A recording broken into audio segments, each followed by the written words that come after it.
ఉన్న బంగారాన్ని విడిపించి ఆ రోజు ఆన్లైన్ రేటుకే మేము కొంటాం. Sharma gold company. లైంగిక ఆరోపణల నేపథ్యంలో అరెస్ట్ అయి ప్రస్తుతం జైల్లో ఉన్న కొరియోగ్రాఫర్ జానీ మాస్టర్కు దిమ్మ తిరిగే షాక్ తగిలింది. 2022 సంవత్సరానికి గాను జాతీయ ఉత్తమ కొరియోగ్రాఫర్గా ఎంపికయ్యారు జానీ మాస్టర్. జైల్లో ఉన్న ఆయన అవార్డు అందుకోవడానికి కోర్టు అతడికి మధ్యంతర బెయిల్ కూడా మంజూరు చేసింది. అయితే ఈ నేపథ్యంలోనే నేషనల్ ఫిల్మ్ అవార్డ్ సెల్ ఆయనకు వచ్చిన అవార్డును రద్దు చేస్తూ సంచలన నిర్ణయం తీసుకుంది. ఇదే అంశం ఇప్పుడు తీవ్ర చర్చనీయాంశంగా మారుతోంది.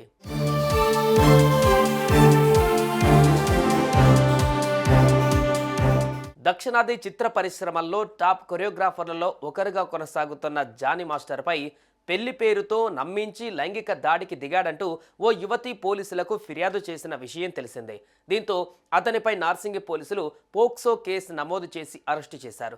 ప్రస్తుతం అతడు చెంచల్గూడ జైల్లో ఉన్నాడు. ఇకపోతే 2022 సంవత్సరానికి గాను తమిళ నటుడు ధనుష్ హీరోగా నటించిన తిరుచిట్రంబలం చిత్రానికి జానీ మాస్టర్ బెస్ట్ కొరియోగ్రాఫర్గా నేషనల్ అవార్డుకు ఎంపికయ్యారు. ఈ క్రమంలోనే అతడిపై లైంగిక ఆరోపణలు రావడం, పోలీసులు అరెస్టు చేయడం వంటివి జరిగిపోయాయి.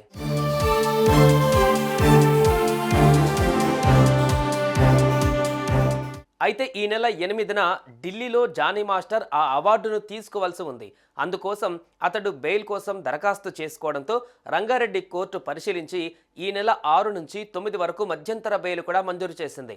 కానీ ఈ నేపథ్యంలోనే నేషనల్ ఫిల్మ్ అవార్డు సెల్ ఆయనకు వచ్చిన నేషనల్ అవార్డును రద్దు చేస్తూ సంచలన నిర్ణయం తీసుకుంది.